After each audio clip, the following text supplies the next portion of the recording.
everybody. Welcome into First Take. Max Kellerman, I'm Molly Karam. How we doing? Stephen A., what's going on? Yay. What's going on, y'all? Good morning, Stephen. How y'all doing? We're Anything good. right?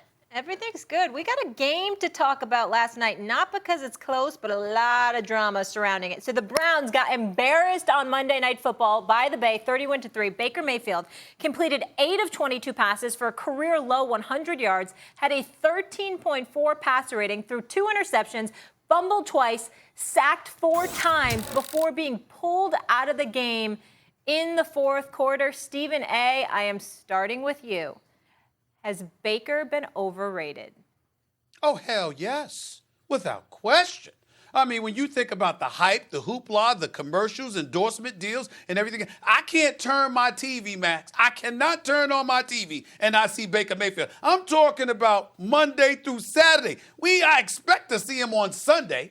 Occasionally, for some inexplicable reason, the Browns have been on Monday Night Football a couple of times already this year, so the prognosticators out there bloviating about them, we know that routine. But in the end, what it comes down to, you can't turn on your TV. You can't turn to a single damn channel, broadcast, cable, it don't matter, and not see Baker Mayfield. Matter of fact, I think his girl is on one of the commercials with him, or at least somebody that's pretending to be his girl for the purposes of the commercial. You know that one with them sitting in the stands together? Yeah. I know what you're talking about.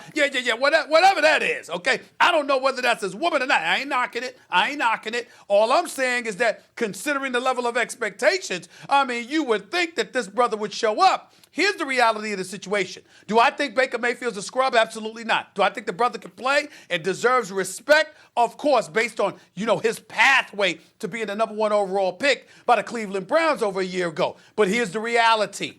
The man has started how many games? He started 18 games. He's 8-10 as a starter. He has thrown 22 interceptions in 18 starts.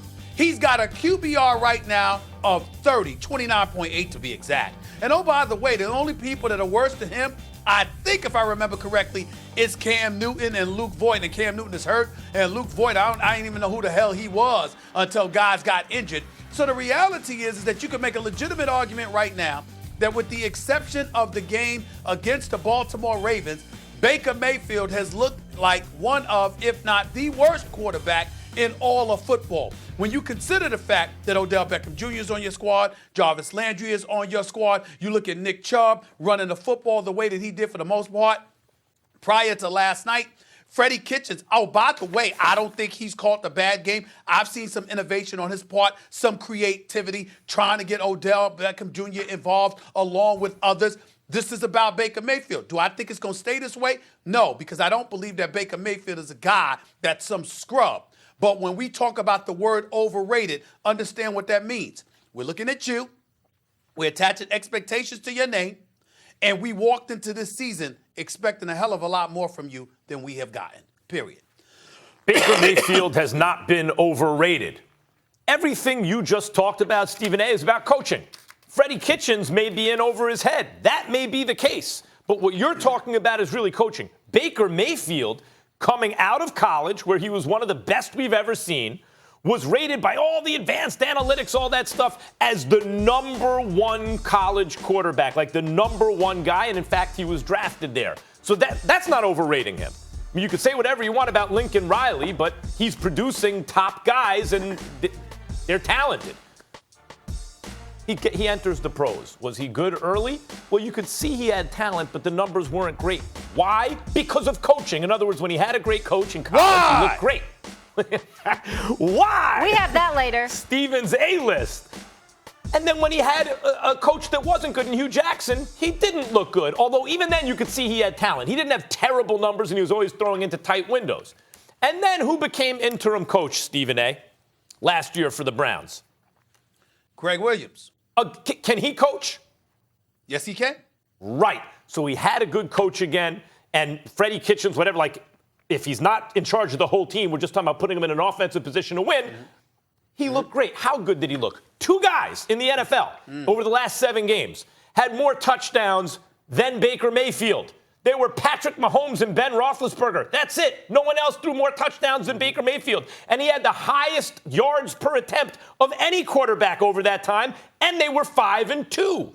So like any quarterback, if you put him in a situation to succeed, he's going to look really good. That has not been the case so far this year. Max Kellerman, dare I ask this question, Maximilian? I need you to answer this, sir. If Baker Mayfield had gone upstairs to Mr. Dorsey and said, you know what, I know I got this good relationship with Freddie Kitchens, but I would prefer that you leave Greg Williams as the coach and Freddie Kitchens as the offensive coordinator because I think he's doing a pretty damn good job. Would Dorsey have made Kitchens the head coach of the Cleveland Browns? I don't know the answer to that question, but it might not have been the worst idea in the world. Now you don't know. Now the king of nuance, I just gave you a nuanced kind of situation, or at least something that's projecting what could have happened considering the circumstances. And suddenly you're going to feign ignorance and act like you don't know. Look, you know good and damn well that Dorsey would have sat up there and said, okay, you cool with Kitchens staying in this role because you were looking good? We could keep Greg Williams here? All right, we could do that. No, you have Baker Mayfield because let's say this about Baker Mayfield.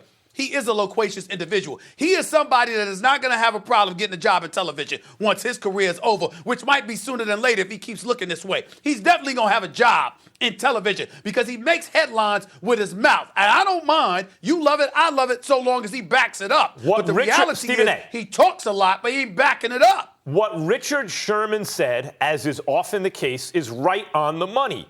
He has to respect the game. One of the things that makes him interesting is the same thing that made Johnny Manziel interesting, which is, hey, can you actually get away with being a franchise quarterback in the NFL with this attitude, with this, no, I'm going to go against the grain attitude? Hold on a second. Manziel couldn't, he didn't have the skills. Baker, it looks early still to me that he does, but Richard Sherman is right. First of all, Bosa was motivated. Let me tell you what Richard Sherman's right about, because I got the quote here. I wanted to read the quote to everybody, because they haven't seen it. Before you continue, here's the quote from Richard Sherman, so everybody in America will know. What's amazing and annoying was him not shaking hands at the beginning of the game. That's some college expletive. It's ridiculous. We're all trying to get psyched up, but shaking hands with your opponent, that's NFL etiquette. And when you pull Bush League stuff, that's disrespectful to the game. And believe me, that's going to get us fired up. He hasn't earned anything in this league. How many games has he won? He's acting like he was the MVP last year. If Patrick Mahomes did that, it would be one thing. But he would never do that because he has too much respect for the game. And when you see a guy who does it, you humble him every chance you get because eventually he will have respect for the league and he'll be out of it.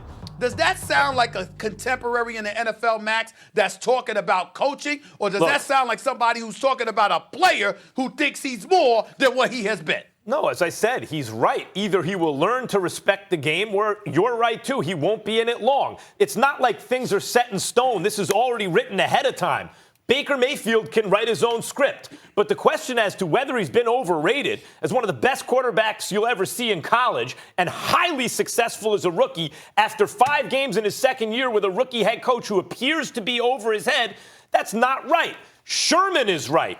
He has a certain lack of respect and needs some humility. You cannot be Muhammad Ali in the NFL. It's not possible. You're responsible, especially as a franchise quarterback, for too many other guys. And when Richard Sherman, Stanford-educated, all-pro, Super Bowl winner, says that, and by the way, never afraid to speak his mind, he knows what he's talking about. And either Baker Mayfield will get that or he won't. I'm betting he will get it. He's too talented and has been too good so far, especially as a rookie, not to.